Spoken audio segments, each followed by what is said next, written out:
Значи за махането на имобилайзера на Phoenix 5 ето как изглежда. Изрязваме и тук да може да се покажат крачетата на флаш паметта и с жичката хващаме и маса някъде на компютъра, примерно и така държим и тук украсяваме пина.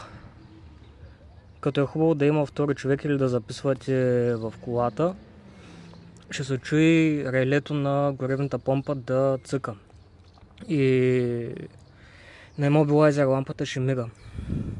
Украсяваме няколко пъти, след това се изключва от контакт, дава се пак на контакт и така докато не стане плътна лампата на имобилайзера или изгасне.